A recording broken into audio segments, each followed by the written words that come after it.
ক্ষেত্রে আমরা খাবার দিয়েই দিতে হবে নাকি টাকা দিলে আদায় হবে, এটা নিয়ে মতপার্থক্য প্রতি বছর আসলে আমরা শুনি। নবী করিম সাল্লাল্লাহু আলাইহি ওয়াসাল্লাম এটাকে খাদ্য দান কর্মসূচি বলেছেন, এটাকে খাদ্য বিতরণ কর্মসূচি বলেছেন, তু'মাতাল লিল মাসাকিন বলেছেন। এটা খাদ্য বিতরণ কর্মসূচি। সেই হিসাবে আপনি যদি সরাসরি খাদ্য দেন আর তাতে যদি গরিবের উপকার হয় তো আলহামদুলিল্লাহ, সেটা সরাসরি হাদিসের উপর আমল হলো। তবে খাদ্য না দিয়ে আপনি যদি খাদ্য কেনার টাকা দিয়ে দেন, যেহেতু খাদ্যের মধ্যে বিভিন্ন আইটেম আছে, বিভিন্ন নিড আছে, সে তার প্রয়োজনীয় জিনিসটা কিনে নিতে পারবে। আপনি হয়তো চাল দিবেন, চাল হয়তো তার বাসায় আছে, তার দরকার একটা মুরগি। আপনি হয়তো তাকে চাল দিবেন, তার বাসায় হয়তো চাল আছে, তার দরকার হলো অন্য কোনো কিছু, তেল। তাহলে সেক্ষেত্রে টাকা দিলে তার প্রয়োজনীয় খাদ্যটা যেন সে কিনে নিতে পারে, খাদ্যের মূল্যটা দিয়ে দিলে তিনি যেন কিনতে পারে প্রয়োজনীয় খাদ্যটা, এটাতেও ফিতরা আদায় হবে।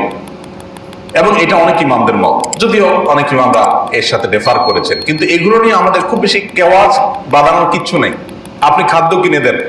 আমি সাধারণত যেটা করি প্রতি বছর, জাস্ট অভিজ্ঞতা শেয়ার করা, আমরা চাইলে আমল করতে পারি, যে কোন একটা গরিব পরিবারকে বা বেছে নিয়ে সে পরিবারে যা যা মূল খাদ্য আছে, হয়তো ধরুন 10 কেজি চাউল, 2টা মুরগি, কিছু সেমাই, কিছু চিনি, যা যা ঈদের দিন একটা পরিবারে লাগে, 1-2 কেজি আতপ চাল, সবকিছু কিনে একটা পরিবারকে সম্পূর্ণ কমপ্লিট একটা প্যাকেজ দেওয়া। ইসলাম আপনাকে এটা বাধ্য করে না, এটা নিজে থেকে আপনি আরো বাড়িয়ে দিলেন, যাতে করে একটা পরিবার ঈদের দিন খুব আনন্দ করে খেতে পারে। এই সুযোগ আছে।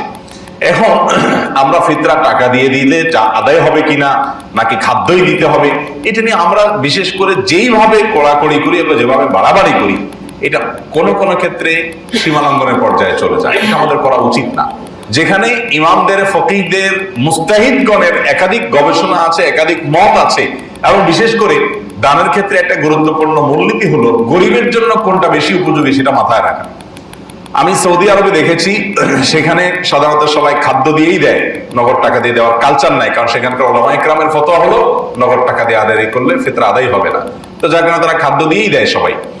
এই খাদ্য দিয়ে দেওয়ার ফলে যেটা হয়, চাউলের বস্তা থাকে 3 কেজির, বিভিন্ন প্যাকেজ থাকে, একটা ফ্যামিলির কয়জন মেম্বার সেই অনুযায়ী প্যাকেজ করা থাকে। সকল সুপার শপে রমজানের শেষের দিকে, শেষ 10 দিন এসে এই ফিতরার চাউল ভরে যায় সব দোকানগুলোতে, মানুষ কিনে কিনে সেগুলো দেয়। তো সেখানে এমনি গরিবের সংখ্যা কম, আবার দেখা যায় সবাই মিলে এক আইটেম দেয় চাল। তো এরকম অনেক গরিব আছে যে পিক আপ নিয়ে এসে মসজিদের সামনে বসে, পিকআপের ডালা খুলে দেয়, দিয়া মহিলা বসে গেছে, সবাই ওই দোকান থেকে